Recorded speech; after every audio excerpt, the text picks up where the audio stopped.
Welcome back to Easy as Pie, the channel that makes math simple. If you're new to the channel, make sure you hit that subscribe button so you don't miss any new content. Let's get started. Today we'll be covering question 2 of the 2018 NCEA Level 3 Differentiation paper. Part A, differentiate y equals 3 times the square root of x plus cosec of 5x. So all they want us to do here is differentiate this, which means get dy by dx, and we've completed the question. I'm going to start by rewriting this more simply as y equals 3 times, and the square root of x can be written as x to the power of a half. Always make your square roots and things into powers because it makes it easier to differentiate, plus cosec of 5x. Right, so we know we need to differentiate both sides with respect to x because that will get us dy by dx. So we're going to differentiate the left with respect to x and differentiate the right with respect to x.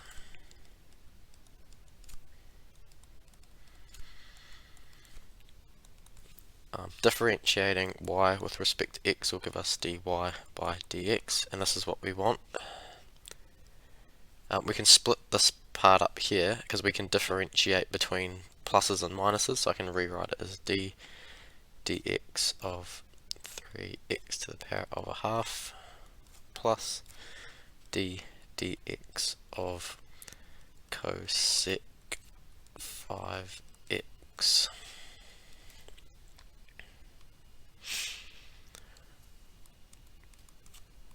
Right, on the next line, dy by dx will equal, we can differentiate this pretty easily, so we just times the half to the front. 3 times a half is 3 over 2, and we minus 1 off the power, so we'll get x to the power of negative 1/2 plus, now we've got to figure out what this goes to here. So I'm going to rewrite it down here, because on our formula sheet we know what cosec x goes to, but we're not too sure what cosec of 5x will go to.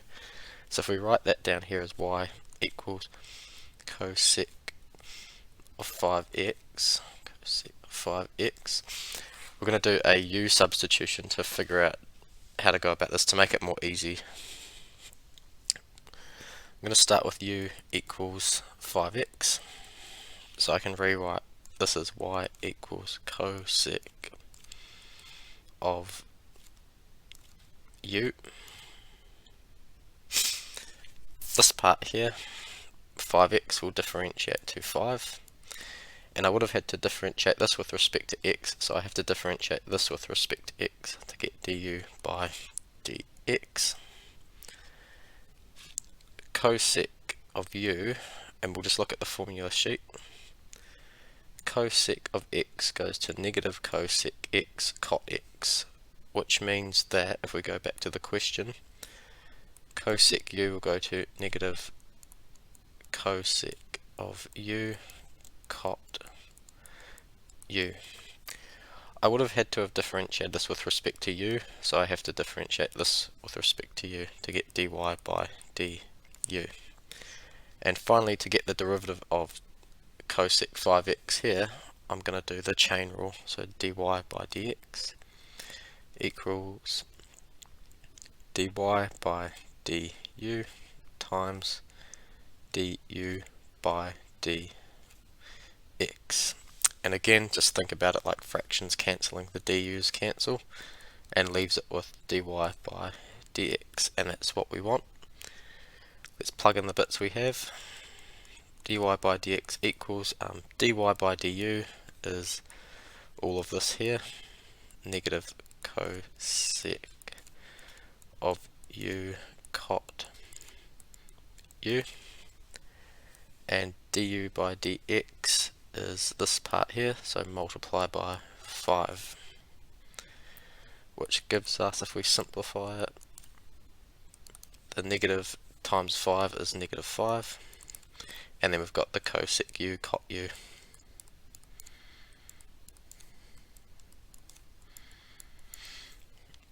And we're going to put it all back in terms of x. So we've got negative 5 cosec of, and our u was 5x, so that u there becomes 5x, and we've got cot of, and u was again 5x. So the derivative of cosec 5x is negative 5 cosec 5x cot 5x, and now we can plug this part here back into the bit at the top.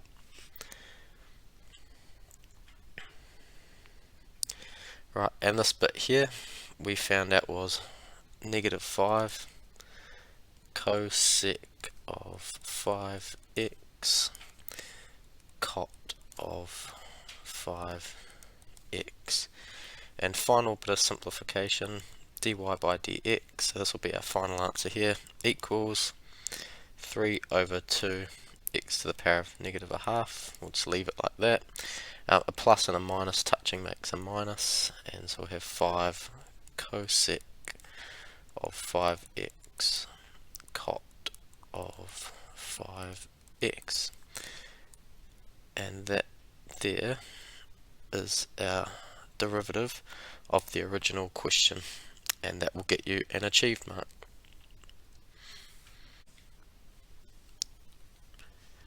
Part B. A particle is travelling in a straight line. The distance in meters travelled by the particle may be modelled by the function s of t equals natural log of 3t squared plus 3t plus 1, where t is time measured in seconds. Find the velocity of this particle after 2 seconds. Right, so this is a kinematics question, and we just need to know a few things first. So to go from displacement to velocity, we need to differentiate with respect to time. And just for extra purposes, if you want to go from velocity to acceleration, you also differentiate again with respect to time. And to go backwards, you integrate, because that's the opposite operation, so you integrate with respect to t, and integrate with respect to t to go back there. We don't need to focus too much on the acceleration this time, we just want the velocity because that's what it's asking for in the question. Another way to think about this is a distance time graph. So if s is distance and t is time, like that, the gradient of a distance time graph is velocity. If you do physics, you'll know that. And if we think about the gradient as rise over run, the units for distance is meters usually, and the other unit for time is sometimes seconds. So if we go rise over run, the rise here is in meters and the run is in seconds, so meters per second, which is your rise over run. And so it makes sense if we differentiate displacement or distance, it'll give us velocity, as differentiation gives us a gradient function, and the gradient of distance over time is velocity.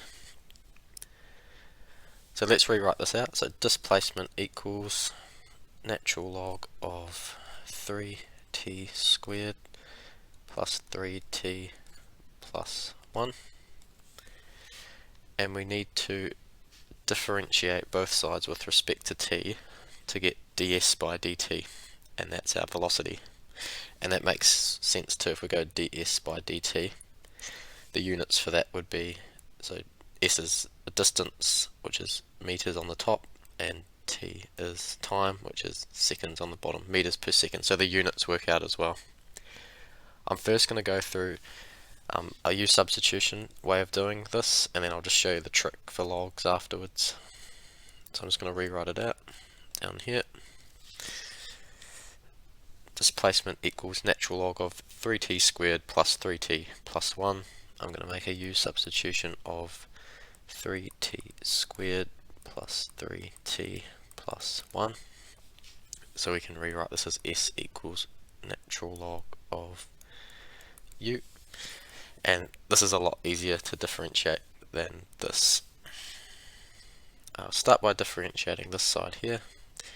3t squared times 2 to the front gives us 2 lots of 3 is 6, and then t to the power of 1, which is just t, because we minus 1 off that power.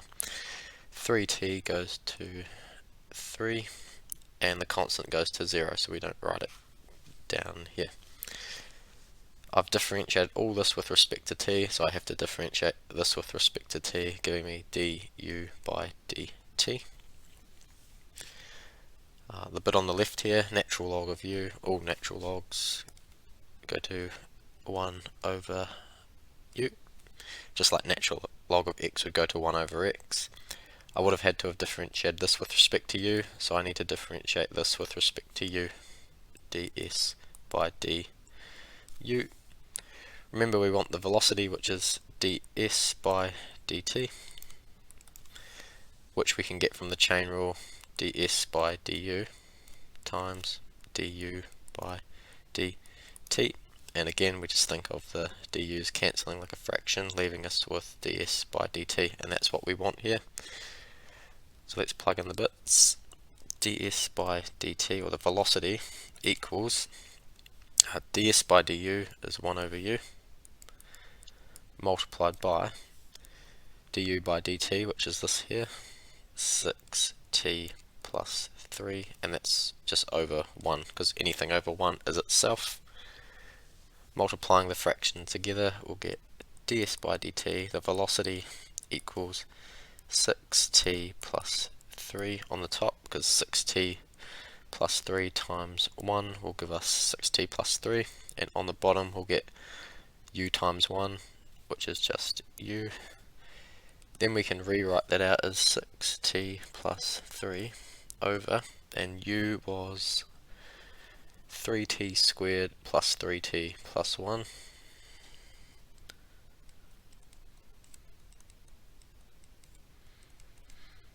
So now we have the velocity equals 6t plus 3 all over 3t squared plus 3t plus 1.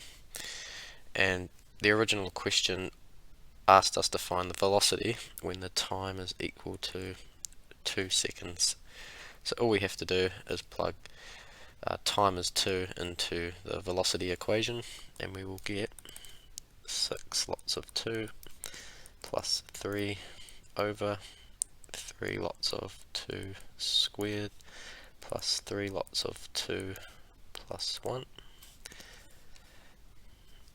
which equals 6 2s are 12 plus 3 on the top. 3 times 2 squared is 4, so 4 times 3 is 12, plus 3 times 2 is 6, plus 1, which gives us on the top 12 plus 3 is 15, and on the bottom 12 plus 6 is 18, plus 1 more is 19. And you can probably leave it like that, but we'll just grab a calculator to find the decimal equivalent. 15 divided by 19 equals 0.789, and the units is meters per second.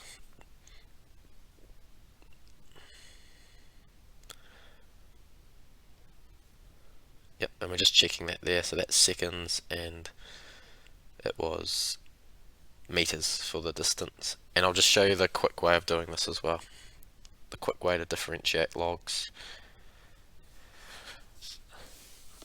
Remember our derivative ds by dt, I'll just write it here, is 6t plus 3 over 3t squared plus 3 t plus 1. That's what we ended up getting when we used the chain rule. And if you notice here, this bit on the bottom is just the piece that was already in the natural log, and the thing on the top here is just the derivative of this, because 3t squared plus 3t plus 1 differentiates to 6t plus 3, and then the 1 goes to nothing because it's a constant. So with any log, you can just take the derivative of what's inside, put it on the top, and then put the original thing on the bottom, and that will be your derivative. That's the quick way to do it. But if you forget, just use the chain rule. Much more, it's a bit more work, but you'll get there, and it's logical workings. And again, this question will get you an achieved in the exam. Right, part C. The diagram below shows the graph of the function y equals f of x. So that's just all this graph here. And we just have to answer the questions below. For the function above, so part I, what is the value of f of 1? So all that's asking for there is when x is 1, what is the y value? So if we look here, that's when x is 1. What's the value of y on the graph? You've got two values here and here, but it's only the solid dot that counts. So the whole means it's not part of the function, and the answer is y is 5. Part II. For what values of x does the function not have a limit?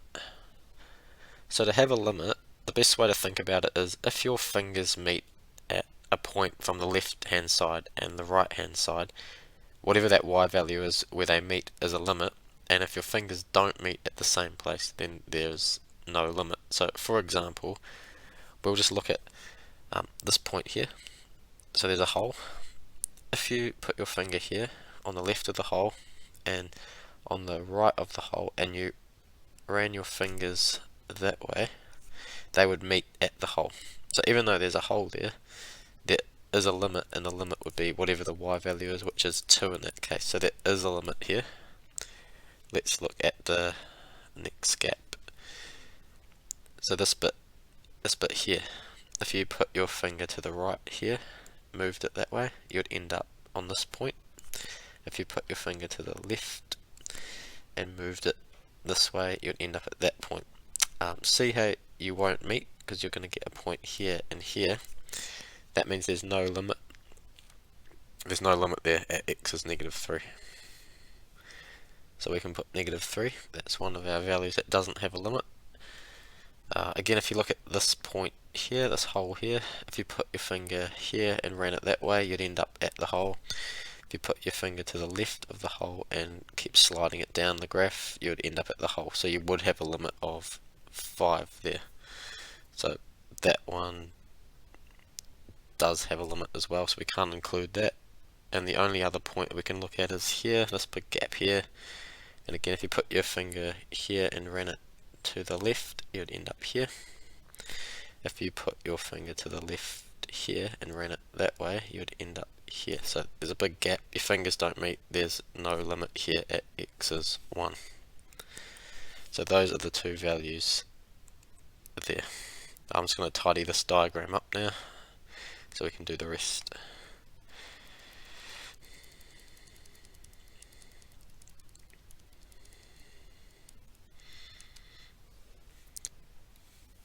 Part III. Find the values of x that meet the following conditions. 1. The first derivative is greater than 0. What that is asking for is when is the graph increasing from, if you're looking from left to right, so looking this way, when is the graph increasing? If we start here, you can see the graph's decreasing all the way down here, so that's not what we're interested in. The graph's flat there, so we don't care about that. And from this point here, you can see from left to right, this graph's increasing until it reaches this point, which is a stationary point. So from x is 1 till x is 3, we're increasing. So let's write that down. X is greater than 1, but less than 3, we're increasing. After x is 3, we start decreasing, then we're flat. And straight after this point here, we're increasing on forever. So that's when x is greater than 7. And that's all the values there that will satisfy that.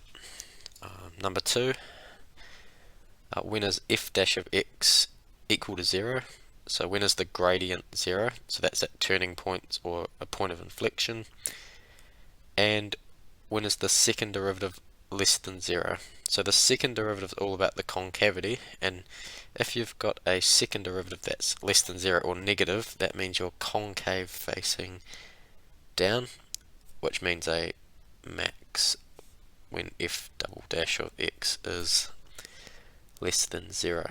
So we need to find a point that's a maximum, minimum, or a point of inflection and is concave facing down like this. And the only point we can see that covers all that criteria is this point right here, as it's facing concave down, and it's also a turning point, and that's when x is 3.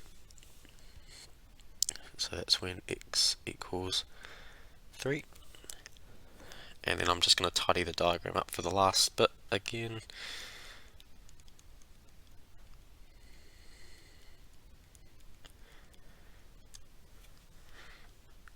When is f of x is continuous but not differentiable? So the only two ways you can not be differentiable is if you're not continuous. So that's not continuous because there's a hole. That's not continuous because there's a hole.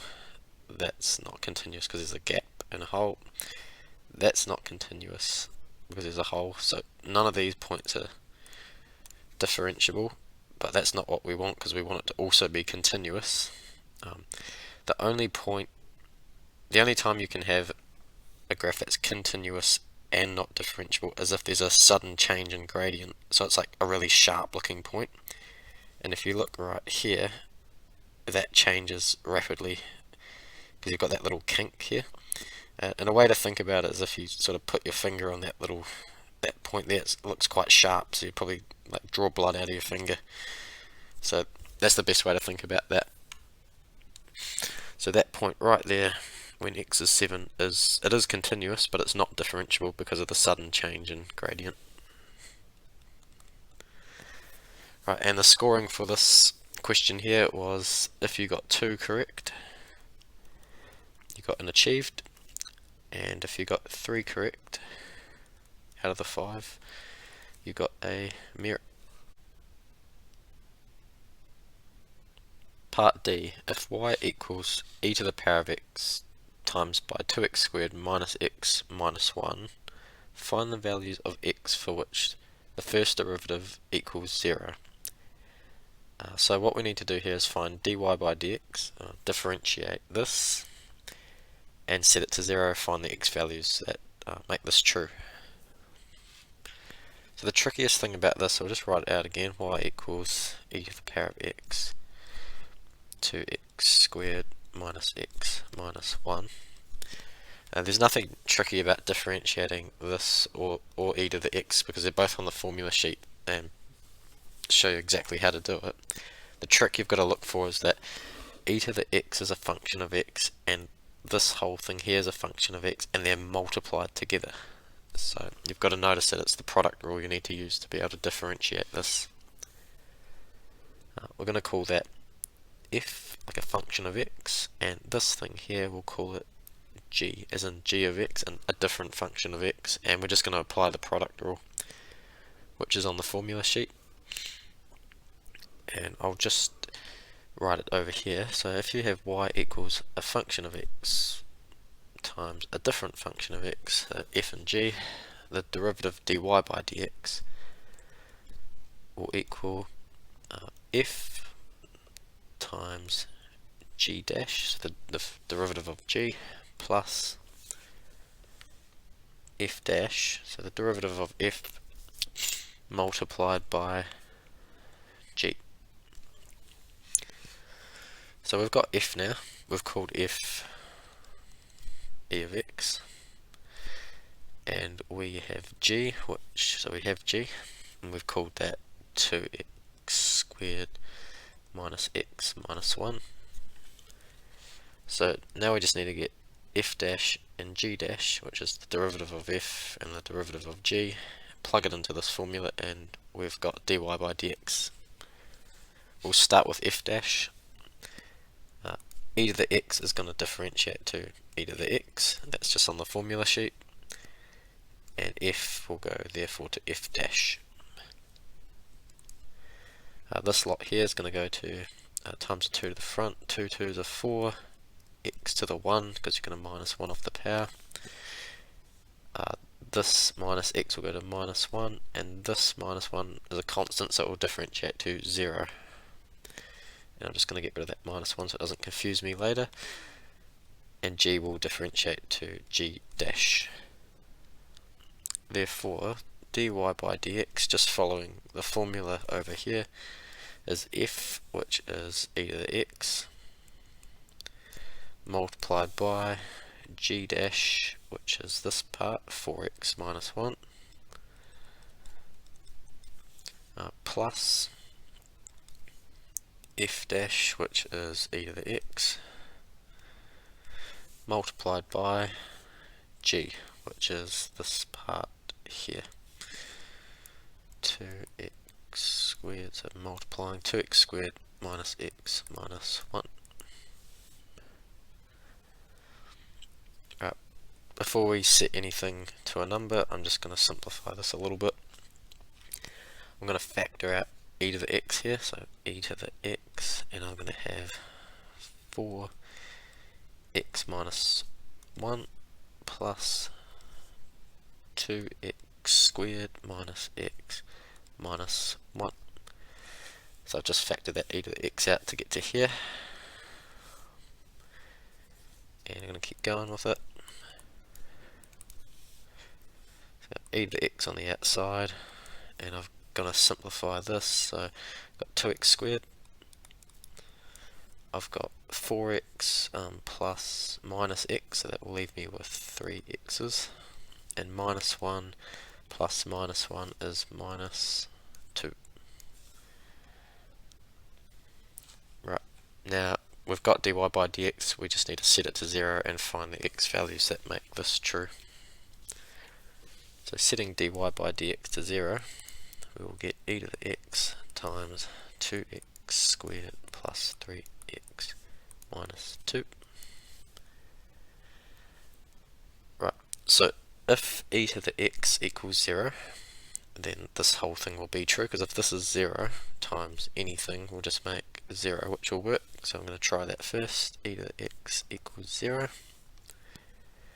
An exponential graph will look like this. So it's got an asymptote at 0. So the only way for e to the x to reach 0 is if x is negative infinity, which doesn't help us because that's not a solid value we can use, so we can call that invalid. We can't find a solution off this part, so let's look at this part here. If this whole thing here equals 0, then 0 times whatever e to the x is will equal 0, so that will work. 2x squared plus 3x minus 2 equals 0 will give us a solution.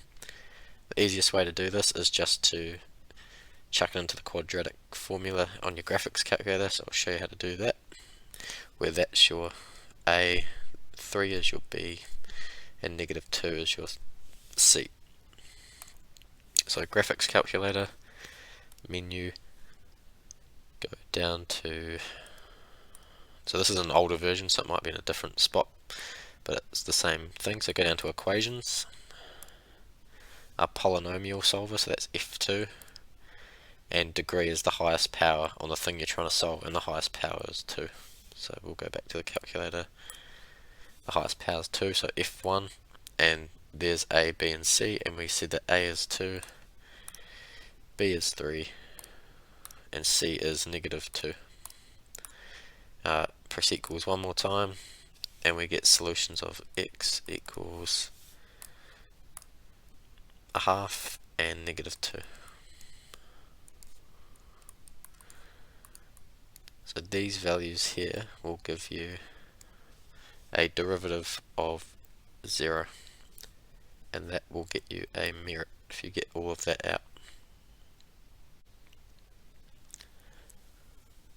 Right, we've finally made it up to the excellence question, part E. A water tank is in the shape of an inverted right circular cone.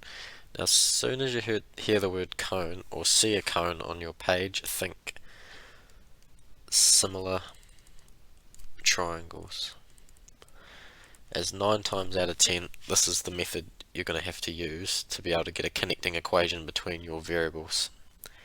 I'll just give a brief rundown on what these are.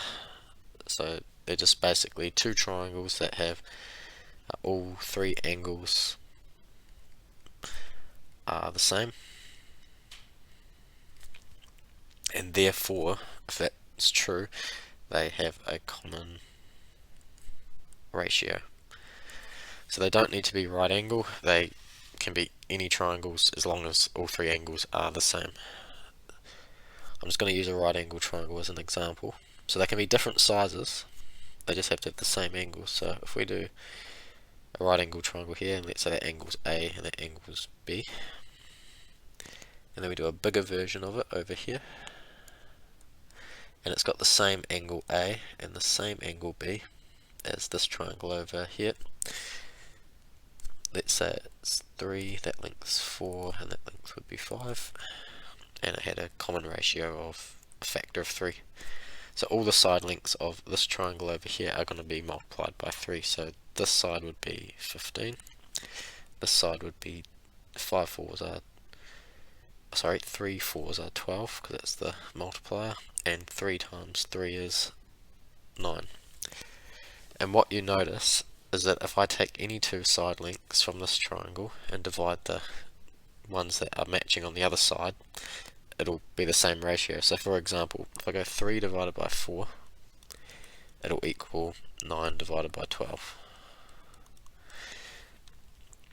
If I take 5 over 4, it'll equal 15 over 12.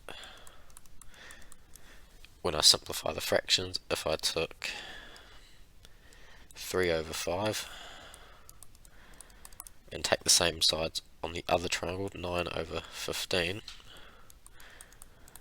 all of these hold true when you simplify the fractions. So we're going to use that shortly in this question to help us. Just looking at the question, let's have a look at what we've got. The height of the cone is 200 centimeters, so that value there is fixed. That's not going to change. And it has a radius of 80 centimeters. Again, that's fixed, not changing no matter what happens. So the thing that is changing in this is the liquid inside of the cone. It's going to have a radius r, little r, so that's a variable, it will change. And it's going to have some height h, which is another variable. And so if h changes, that will change the radius of the water, and if the radius of the water were to change, that would make it have to have a different height. So these are dependent on each other. So that's what we've got so far. The tank is being filled with water at a rate of 150 centimeters cubed per second. So we're going to write that mathematically, and the way that we can help ourselves here is the units will tell us how to write this mathematically. Centimeters cubed is a volume, so it's dV for volume, over, and seconds is a time, so dt, equals, and we're told it's 150. So we've got the rate of change of volume with respect to time. That's what that line's giving us. The next line, at what rate will the surface area of the water in the tank? So the surface area of the water is just the surface area here, the circle bit, the area of that circle, be increasing when the depth of water in the tank is 125 centimeters. So we want, what that's asking for is the rate of surface area. So if we call the surface area A, then we want the rate of change of that. So we want dA by dt.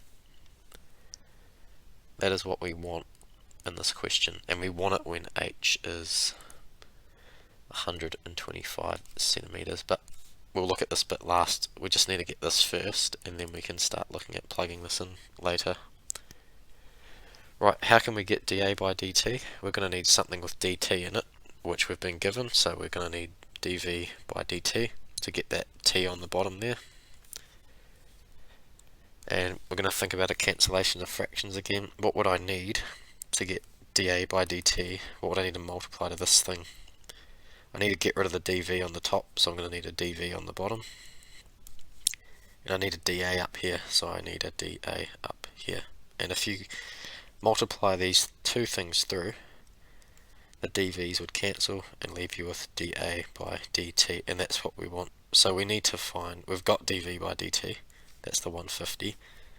We need a connecting equation in terms of area and volume of the water. So surface area at the top and volume of the water in the cone. So not the volume of the cone, the volume of the water. Right, where do we start with this? Let's start with the area of the water. So the area of the water, or the surface area, is equal to, and it's just a circle, and it's that blue stuff there, that blue stuff there, so it's pi r squared. Pi r squared. So there's two ways to do this. To get dA by dv, we could find a big equation that connects a and v together, which could be quite messy, or we can split this up into dA by dr times dr by dv. And this is a lot easier to get because I've already got a in terms of r down here. So let's get that first and then worry about this. A pi r squared will go to 2 pi r when you differentiate this with respect to r. So now I have to differentiate this with respect to r, which will give me dA by dr. Now I've got dA by dr. Let's look at the volume of the water in the cone. The volume of the water in the cone is going to be, so the volume of any cone is 1/3 pi r squared h, where r is the radius of that bit of the water and h is the height of the water, which we've labelled up before on the diagram.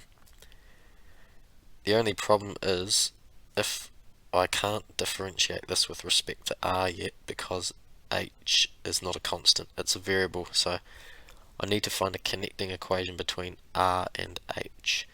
And if we go back up here, it almost looks impossible to find this connecting equation until you use similar triangles.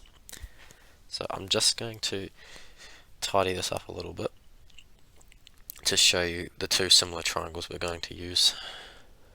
So the first similar triangle is, if I draw right down here like that, the big triangle, and in green I'll do the little one. So the little one's going to be this one here,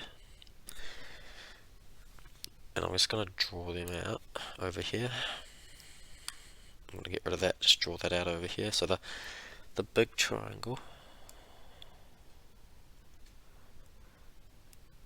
it's got a height of 200 and that distance there is 80. And the little triangle, the little green one, has got a distance of, and that's the radius of the water at any point, and h is the height of it, which is the height of the water. So now we can get a connecting equation out there. I'll just show you why they're similar, why the angles are the same.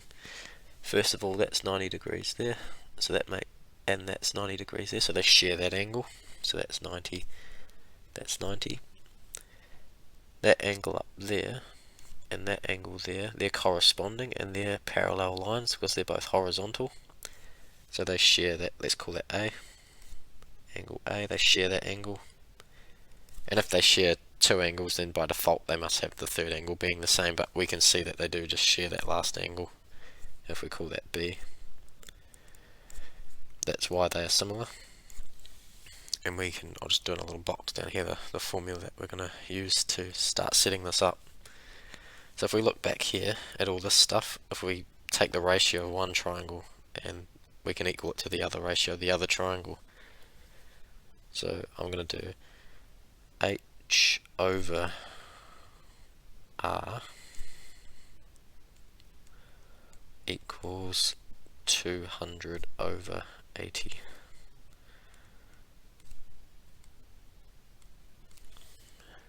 And we're just going to write that down here. H over R equals 200 over 80. Multiply both sides by 80, so I'll have 200 equals 80 over 1 times H over R. And multiply both sides by R will give me 80 H equals 200 R. So now I can divide by 80 or divide by 200 depending if I want H or R. We want this equation all in terms of R because we want dV by dr, so we're going to set this equal to H. Dividing both sides by 80 will give me 200R over 80. So H equals, and I'm just going to, so that 200 over 80 is the same as 20 over 8, which is the same as dividing both by 4 will give me 5 over 2, which is 2.5. 2.5 R, or 5 over 2 R. Right, bringing this down here, I'm going to have volume of the liquid is 1/3 times pi over 1 times R squared over 1 times H, which is 5 over 2, because we've got that relationship here, times R over 1. So volume equals, on the bottom of the fraction we're going to have 3 times 2 is 6, and on the top we're going to have pi times 5 is 5 pi, and then we've got our R squared times R, so R cubed over 1, if we want to write it over 1. I just write the fractions like that so I don't get confused and I know exactly what I'm timesing to what. Right, now we're good to get dV by dr because all this stuff's a constant and we've just got R as our variable. So this will differentiate times the 3 to the front, which is 3 over 1. We'll get 3 over 1 times 5 pi over 6 times R squared over 1. And because I've differentiated all this with respect to R, we're differentiating this with respect to R. So dV by dr equals 3 times 5 is 15 pi, and I've got times by R squared all over, and 1 times 6 times 1 is just 6. And we could simplify that to, if we divide 15 by 3 and 6 by 3, 5 pi R squared over 2. And that's our dV by dr. So if we go back, we needed to get dA by dV. If we just look back here so we don't get too far ahead of ourselves. So remember we wanted dA by dV, and we could get that with dA by dr times dr by dV, and we've got dA by dr, which is 2 pi r, so we'll write that down here.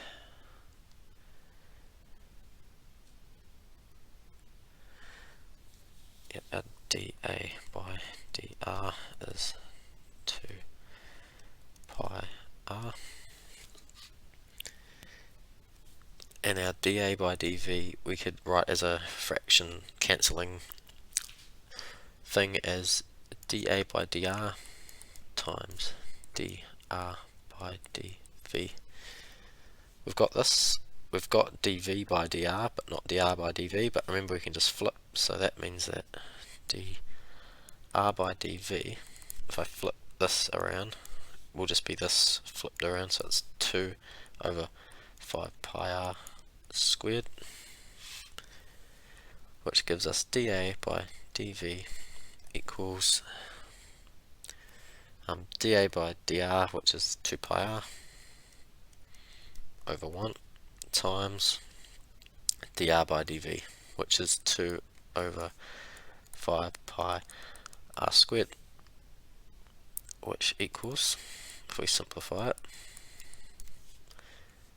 pi's cancel and 1r cancels one of those r's, so we're left with 2 times 2 is 4 on the top and 5r on the bottom.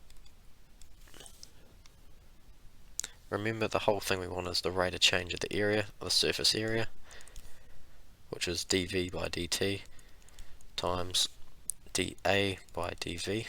We've got this now, which is that.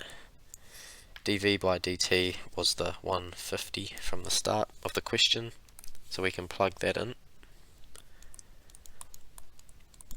which is 150 over 1, which is that bit given in the question, multiplied by dA by dV, which is that, 4 over 5r,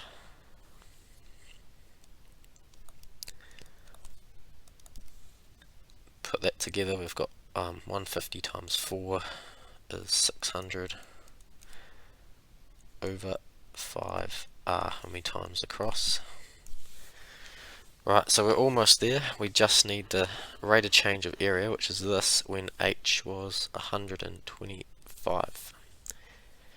The only problem is this isn't in terms of h, so I need to find the radius when h is 125. But luckily we have a connecting equation between h and r, which was from our similar triangles. So I'm just going to go find that. Right, h equals 5 over 2r.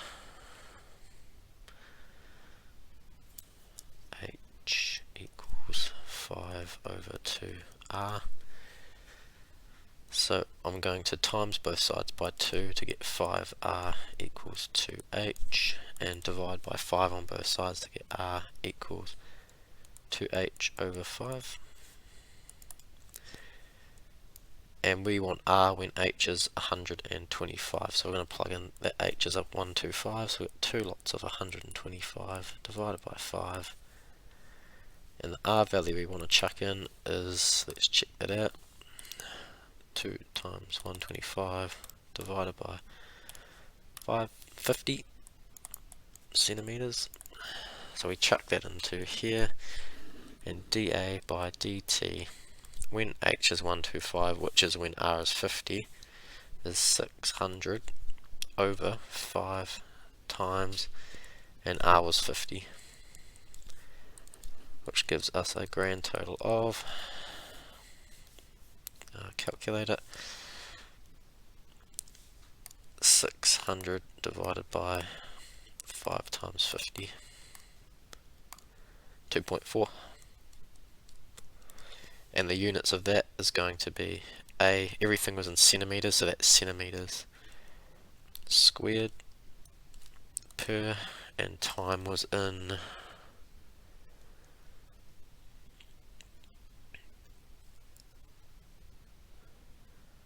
there we go, seconds.